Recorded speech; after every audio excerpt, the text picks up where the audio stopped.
틈도 보이지 않는 세상이란 제목으로 하나님 말씀 증거하도록 하겠습니다. 이 성경을 풀 때 선입견을 가지고 풀면은 안 된다라는 것입니다. 특별히 선입견을 가지면은 이렇게 삼손같이 유명한 인물에 대해서는 오해를 합니다. 우리가 삼손을 성경에서 알기보다는 뭐 드라마라든지 뮤지컬이라든지 아니면 뭐 옛날 이야기 같이 들을 때가 많이 있다는 것입니다. 그래서 삼손을 잘 모릅니다. 안다 할지라도 그 오해로 알 때가 되게 많이 있다라는 것입니다. 그래서 삼손 그러면 느낌이 뭐예요? 힘센 바보, 뭐 여자 밝히는 논팽이, 뭐 이런 정도로 이해하잖아요. 성경을 잘 모르기 때문에 그렇습니다. 한마디로 얘기하면 흥선대원군 같은 존재입니다. 흥선대원군. 그러니까 바보인 척하는 거, 그죠? 바보 아닌데 바보인 척하는 거. 왜? 작전이거든요. 뭐 그런 겁니다. 당시 상황을 보면은 블레셋에 엄청난 압박이 있었습니다. 40년의 압제, 그러니까 뭐 일제 시대의 압제하고 비슷했다고 생각합니다. 누구도 찍소리 내지 못하는 거예요. 일제 때 순사들 무서워했죠. 왜냐하면 즉결 처분권이 있었습니다. 즉결 처분권은 뭐냐 하면 재판 받지 아니하고 가다가 이렇게 말 타고 가다가 칼로 벨 수도 있고 뭐 죽이는 것 빼놓고는 거의 다 했던 것 같아요. 그래서 애들이 울 때 순사 온다 그러면 울음을 멈출 정도로 무서운 존재였다 그런 얘기를 합니다. 그리고 신사참배 안 한다고, 그죠? 그거 가지고 뭐 감옥에도 집어넣고 고문도 하고 뭐 심지어 죽기도 하고 뭐 그러지 않았습니까? 창씨 개명했죠. 이름도 다 바꿔야 되고, 저도 전시 못해요. 다나카 이렇게 바꿔야 돼요, 그죠? 이렇게 바꿔야 된다고요. 일본어만 쓰도록 만들고. 그러니까 이런 상황, 이게 35년 동안에도 이런 일이 벌어졌는데 40년 동안의 압박과 폭정이 어마어마했다. 그래서 오늘 내용이 이겁니다. 틈이에요, 틈. 블레셋의 압박이 얼마나 강했는지 틈도 보이지 않더라는 거예요. 그래서 틈도 보이지 않는 세상 속을 살아가는 그 상황, 그거를 배경으로 붙들어야 된다는 것입니다. 그때 삼손이 등장을 합니다. 삼손이 제일 먼저 했던 게 뭐냐? 삼손이 한 일에 대해서 틈의 틈을 타는 거예요. 틈을 만들기 위한 것이 삼손의 첫 번째 행동이었다는 것입니다. 그래서 4절이 근거 단서죠. 4절을 보니까 삼손이 틈을 타서 블레셋 사람을 치려 함이었으나 그러잖아요. 중간에 삼손이 틈을 타서, 이게 여호와께로부터 나왔다.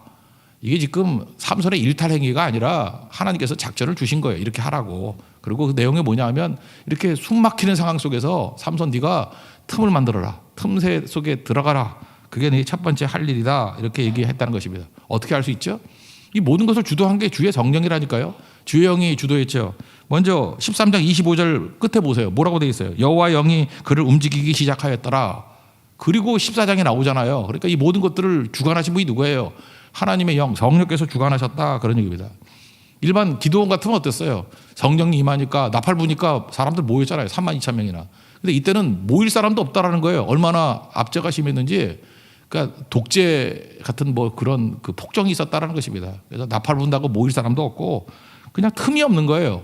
그렇게 답답한 상황 속에서 삼손이 제일 먼저 했던 일이 뭐냐? 블레셋에 가서 틈을 찾기 위해서 이런 일들을 했다. 그러니까 흥선대원과 같이 바보인 척하고 뭐 이상한 일을 만들었다. 이게 맞다라는 것입니다. 부모에게 말합니다. 딥나 여인이 내 눈에 듭니다. 이것도 작전이라니까요. 딥나 여인이 참 예뻐 보이네요. 그럼 당연히 반대하죠. 이방 결혼 반대하는 거 뭐 물어보라면 안 해야죠. 너 나실이라냐? 어떻게 이방 결혼을 하게 되냐? 몰라서 그런 거 아니에요. 삼손도 여기 예측한 거라고. 그 엄마가 아버지가 반대할 걸 안 거죠. 근데 진짜 속임수는 뭐죠? 자기 편을 속여야 되는 거죠. 그래서 아버지 어머니 속인 거예요. 왜? 상대를 속이려고. 성경에 그렇게 나와 있다니까요. 제 얘기가 아니라. 그래서 내가 좋아 죽겠습니다. 그러면서 이게 하나님이 일려주신 거고 하나님의 작전인데 부모까지도 속였더라. 그래서 완벽한 작전이었다. 그걸 얘기하고 있습니다. 1절부터 4절까지 읽겠습니다. 시작.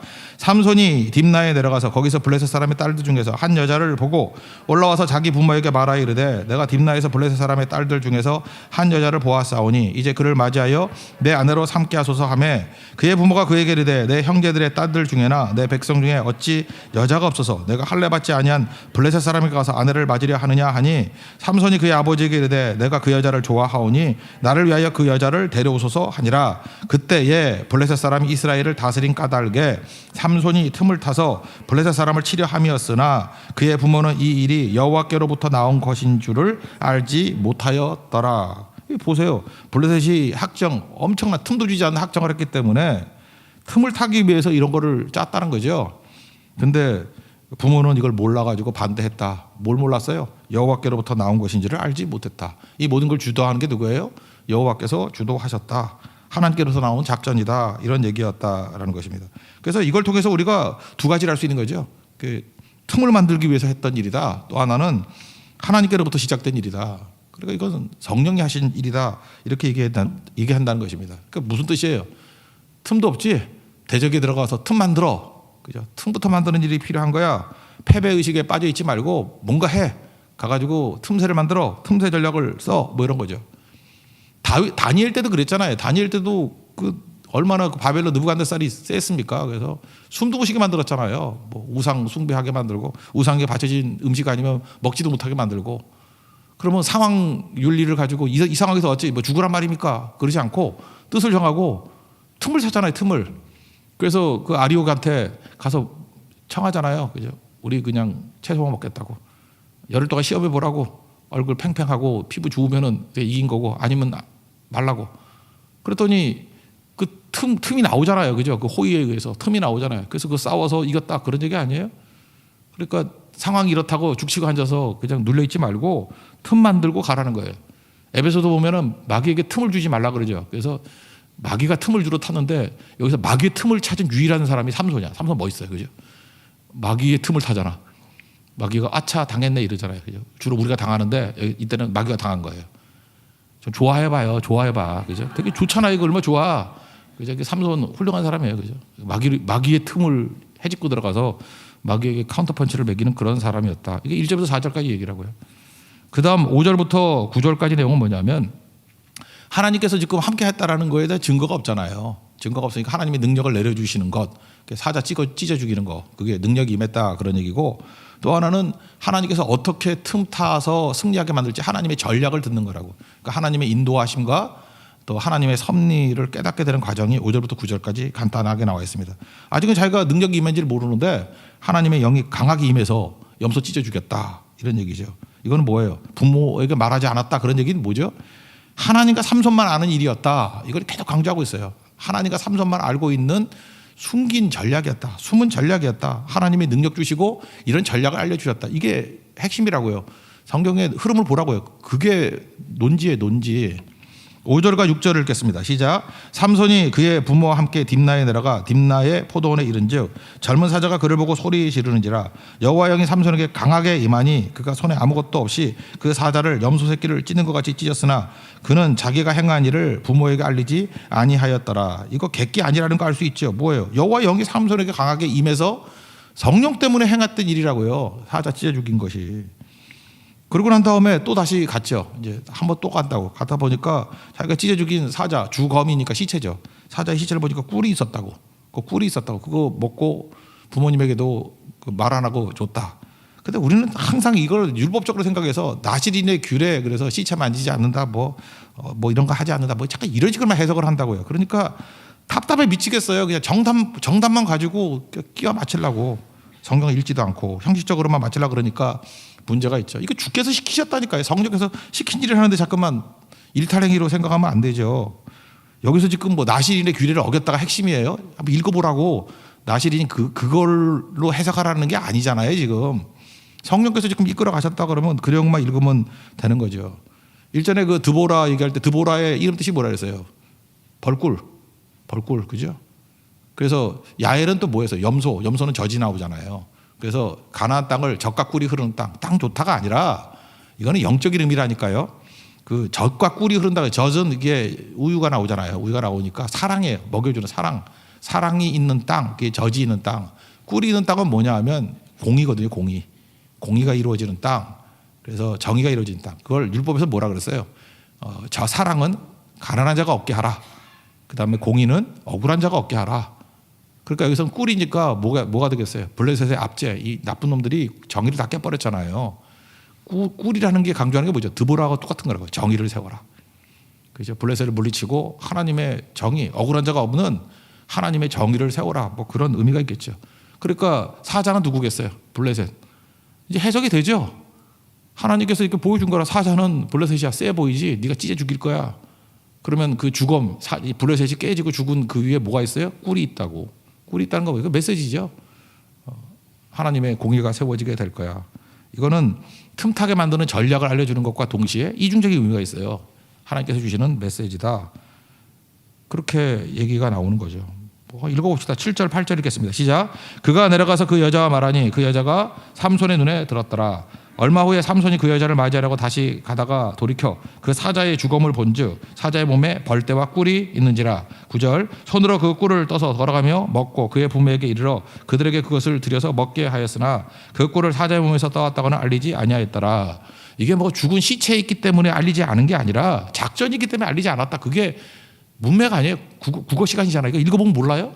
그런 얘기라고요. 그죠? 그래서 하나님과 삼손과만의 알고 있는 인도하심, 그런 거였다는 것입니다. 이제 사건이 10절부터 20절까지 나옵니다. 수수께끼로 틈을 만들고 승리하는 첫 번째 블레셋에 도전하는 행위, 그게 중요한 거예요. 일어나라 주의 백성, 이게 메시지예요. 대적의 틈에 들어가서 물리쳐라, 그게 핵심이라고.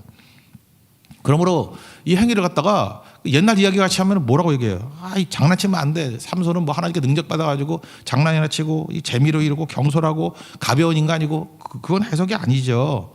하나님께서 하신 일이라니까요. 이거는 사역입니다. 사역.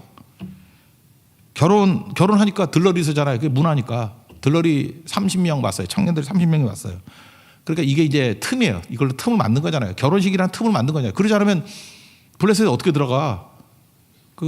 이스라엘 사람이 블레셋에 들어갈 수 있는 길이 뭐예요? 결혼한다 그러니까 들어가는 거지. 그러니까 틈이죠, 틈. 틈으로 블레셋 속에 쑥 들어갔다고. 뒷나 속에 쭉 들어갔다고.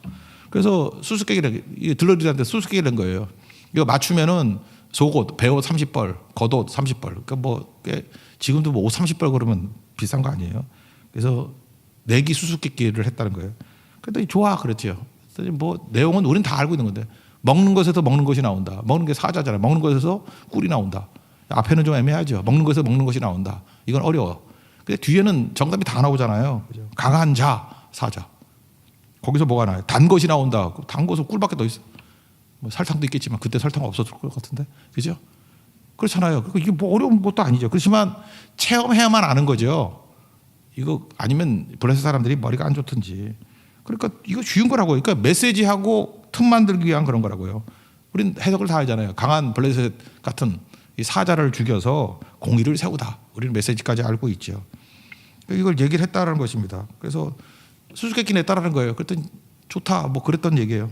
10절부터 14절까지 읽겠습니다. 시작. 삼손의 아버지가 여자에게로 내려가매 삼손이 거기서 잔치를 베풀었으니 청년들은 이렇게 행하는 풍속이 있었이더라. 우리가 삼손을 보고 30명을 데려와서 친구를 삼아 그와 함께 하게 한지라. 삼손이 그들에게 이르되 이제 내가 너희에게 수수께끼를 내리니 잔치하는 이래 동안에 너희가 그것을 풀어 내게 말하면 내가 배옷 30벌과 겉옷 30벌을 너희에게 주리라. 그러나 그것을 능히 내게 말하지 못하면 너희가 내게 배옷 30벌과 겉옷 30벌을 줄지니라 하니 그들이 이르되 내가 수수께끼를 내면 우리가 그것을 들으리라 하매 삼손이 그들에게 이르되 먹는 자에게서 먹는 것이 나오고 강한 자에게서 단 것이 나왔느니라 하니라. 그들이 사흘이 되도록 수수께끼를 풀지 못하였더라. 못 풀게 한다는 게 핵심이에요. 체험 아니면 못 풀지. 근데 블레셋이 이 문제를 어떻게 해결하냐는 거예요. 모르면 모른다 그러면 되는 거고, 아니면은 야 우리 결혼식 축하러 왔잖아, 좀 봐줘라. 그거 안 봐줬겠어요. 이거 즐거운 결혼식인데. 근데 이런 거죠. 블레셋의 성향과 폭력성을 하나님이 알고 있었던 거예요. 그러니까 얘네들은 스스로 함정에 빠지는 족속이라는 거예요. 폭력성이 있기 때문에. 그래서 하나님께서는 그들의 악을 이용하시는 거예요. 우리도 마찬가지예요. 하나님이 우리를 망하게 만드는 게 아니라 우리의 죄악의 성향이 우리를 망하게 만드는 거예요. 그죠? 그러니까 그거 깨야 되는데 그게 가잖아요. 얘는 폭력성이 있으니까. 그래서 그 삼손의 아내 된 여자가 협박해가지고 빨리 불어 임마 그랬죠. 남편 꼬셔가지고 불러 아니면 너와 내 집을 불사르리라. 이거 폭력성이죠. 이게 말이 되냐고. 그런 얘기 들어봤죠. 악어는 조련이 안 된대죠. 훈련이 안 된대, 악어는. 그러면 악어 쇼 같은 거 어떻게 하죠? 제가 옛날에 들었어요. 그 싱가포르나 뭐 이런 데 가서 악어는 훈련이 안 되는데, 조련이 안 되는데 악어의 습성을 이용해 가지고 하는 거래요. 그러니까 이렇게 손 집어넣잖아요. 입에 벌려가지고 손 집어넣으면 얘는 꼭 물 때 이렇게 오른쪽으로 돌려서 문대. 왼쪽으로 돌리는 악어는 없대요. 그건 악어가 아니래요. 어거래. 그게 없대, 그게. 그래? 악어는 꼭 그렇게 하면 돼. 그러니까 습성을 하니까 이렇게 고개를 돌리려고 그럴 때 빼면 되는 거예요. 그죠? 고개를 돌리려고 그럴 때 빼는 거. 그러니까 악어의 그 습성을 알고 하는 게 악어 쇼라고. 나 거기 되게 은혜 받았어요. 우리도 우리의 죄성이 있다고. 그죠? 죄성이 있으면 그러니까 악한 놈이 악한 짓 하는 거예요. 죄인이 죄 짓는 거라고. 그러니까 블레셋의 악함이, 폭력성이 폭력을 행하는 거 아니에요. 그러니까 이거 다 예측한 거라고. 이런 일이 벌어지면 못 맞췄어 그러지 아니하고 분명히 협박하고 불지른다 그러고 난리칠 거라고. 그러니까 그 다음 행동이죠. 그러면 어떻게 하겠어요? 아내가 그 자기 집 망하면 안 될 거니까. 그러니까 그 여자도 똑같죠. 블레셋 여자니까 또 미인계 쓰고 블레셋 여자가 아니라 보통 내가 다 그러지. 뭐 여자의 눈물이 뭐 무기라며 울면서 뭐 니네 엄마가 좋아 내가 좋아 뭐 이런 거 묻듯이 그죠. 나 미워하지 사랑하지 않지 뭐 여자 매달 뻔하게 쓰는 거 아니야. 그러니까 여자들 잊지 마세요. 그 뻔한 멘트들 날리면은 하나님의 사람은 그걸 역이용해. 의뢰를 안 받네. 역이용한다고 그죠. 그런 거 알아야지. 속성을 분명히 징징될 거야. 그죠? 분명히 나 사랑해, 나 미워하지, 뭐 이러면서 징징될 거라고. 그러면 슬쩍 알려주는 거예요. 왜? 이렇게 나올 줄 알고. 알려주면 또 그거 듣고 가서 얘기할 거 아니야. 그죠? 그거 다 알고 하는 거야. 알고. 그죠? 그래서 울면서 강요할 것이다. 그러면 슬쩍 알려줘라. 뭐 그런 거죠. 이거 함정이에요. 함정인데고 하나님의 계획대로 흘러가고 있더라. 그게 내용입니다. 15절부터 17절까지 읽겠습니다. 시작. 일곱째 날에 이르러 그들이 삼손의 아내에게 이르되 너는 내 남편을 꿰어 그 수수께끼를 우리에게 알려달라 하라. 그렇지 아니하면 너와 내 아버지의 집을 불사르리라. 너희가 우리의 소유를 빼앗고자 하여 우리를 청한 것이 아니냐. 그렇지 아니하냐 하니 삼손의 아내가 그의 앞에서 울며 이르되 당신이 나를 미워할 뿐이요 사랑하지 아니하는도다. 우리 민족에게 수수께끼를 말하고 그 뜻을 내게 알려주지 아니하도다 하는지라. 삼손이 그에게 이르되 보라 내가 그것을 나의 부모에게도 알려주지 아니하였거든. 어찌 그대에게 알게 하리요 하였으나 7일 동안 그들이 잔치할 때 그의 아내가 그의 앞에서 울며 그에게 강요함으로 일곱째 날에는 그가 그의 아내에게 수수께끼를 알려주매 그의 아내가 그것을 자기 백성들에게 알려주었더라. 삼손이 되게 지략가예요. 그리고 입이 무거운 사람이고 그죠? 필요할 때 이렇게 슬슬 흘려가지고 역정보 흘려가지고 뭘 할 줄 다 알고 이런 거죠. 그랬더니 마침내 그 들러리들이 와가지고 풀었다 그러는 거죠. 풀었다가 뭐예요? 뭐 꿀이다 사자다 이거 맞춘 거죠. 그랬더니 뭐라고 얘기하죠? 내 암송아지로 밭갈게 하지 않냐며. 뭐 해석이 좀 이상한데 그죠? 내 아내한테 네가 겁박해가지고 알아낸 거지 임마. 그러지 않았으면 니네들이 풀 리가 없어. 치사한 놈들 뭐 이런 거 나쁜 놈들 이렇게 욕을 했다는 거죠. 18절 읽겠습니다. 시작. 일곱째 날 해 지기 전에 성읍 사람들이 삼손에게 이르되 무엇이 꿀보다 달겠으며 무엇이 사자보다 강하겠나 한지라. 삼손이 그들에게 이르되 너희가 내 암송아지로 밭갈지 아니하였더라면 내 수수께끼를 풀지 못하였으리라 하니라. 이게 틈을 만든 거예요. 하나님이 작전을 줘서 틈을 만든 거라고. 그러니까 이때의 주의 영이 강력하게 임한 거예요. 하나님의 영이 강력하게 임해서 반칙이라는 틈을 이용해가지고 옷 줘야 되잖아요. 30벌씩. 그래서 아스글론, 그 블레셋의 5대 성이 있거든요. 그 중에 하나, 아스글론에 들어가. 그래서 거기서 30명을 죽여버리고, 이거 압제 속에 처음으로 도전한 거예요. 그죠? 이렇게 처음으로 봉기하고 일어난 거라고. 30명을 쳐 죽이고 성령의 힘으로 최초의 승리를 이룬 거예요. 이거는 감정적으로 한 거 아니에요. 무계획적으로 한 것도 아니고 충동적인 것도 아니고 무모함도 아니에요. 하나님께서 이끄신 거예요. 하나님의 계획적인 일이라고. 삼손이 용사로 드러나는 사건이에요. 처음으로 30명 죽인 거. 그죠? 그러니까 뭐 우리말에도 그런 거죠. 누가 사자의 코털을 건드렸어요. 사자가 블레셋이라니까. 누가 사자의 코털을 코털이 아니에요. 그죠? 그냥 코채 베어버린 거예요. 그냥 죽여버린 거죠. 이런 일을 행했다라는 것입니다. 그러니까 무슨 얘기예요? 40년 동안의 압제 속에 최초의 저항 운동, 하나님의 성령께서 이렇게 일어나게 만들더라. 하나님 백성들아 일어나라 그랬다라는 것입니다. 그랬더니 이 블레셋 폭력성이 뭐예요? 이런 일이 벌어지고 나니까 아마 그 장인 정도 됐겠죠. 그 아내를 아마 들러리 중에 한 놈인 것 같아. 이게 아내를 줬버렸더라. 그러니까 삼손의 아내가 아니었던 거예요. 삼손이 이걸 이용했던 거지. 19절 20절 읽겠습니다. 시작. 여호와의 영이 삼손에게 갑자기 임하심에 삼손이 아스글론에 내려가서 그곳 사람 30명을 쳐 죽이고 노략하여 수수께끼 푼 자들에게 옷을 주고 심히 노하여 그의 아버지 집으로 올라갔고 삼손의 아내는 삼손의 친구였던 그의 친구에게 준바되었더라. 그러니까 블레셋이 이런 꼴이었다. 하나님께서 그들의 악함을 활용해서 그러니까 이제이라 그러죠. 블레셋을 통해서 블레셋을 쳐버리는 그런 일들을 행하셨다. 메시지 끌려다니지 말라는 거예요. 틈이 없다고 끌려다니지 말고 일어서라는 거예요. 일어서라 주의 백성들. 그리고 일어서는 그 한 사람이 필요하다. 그러면 틈에 들어가서 깨버리라는 거죠. 우리 그 참나무 쐐기 얘기했잖아요. 틈이 있죠. 그 틈 속에 들어가서 거기서 성령으로 버티면 하나님께서 알려주셔서 이렇게 큰 바위, 사자 같은 것도 쪼개지게 만들고 쪼개지는 거나 찢어지기나 뭐 똑같은 거죠. 능력 가운데 승리할 수 있다라는 것입니다. 우리에게도 이런 용기, 이런 성령의 능력으로 이길 수 있는 하나님 종 되기를 바랍니다. 우리 인생이 그러잖아요. 수수께끼 같은 인생이라고. 수수께끼 같은 인생의 해답은 뭡니까? 성령이에요. 주의 성령 의지하고 나아가면 그 작은 틈 같은 곳에서 성령으로 버티면, 에무나가 버티잖아요. 견디면 최종 승리할 수 있다. 여러분도 삼성과 같은 그 길을 걸어가는 승리의 종 되기를 축원합니다. 자리에서 일어나겠습니다. 일어나라 주의 백성 찬양하겠습니다. 율동하겠습니다.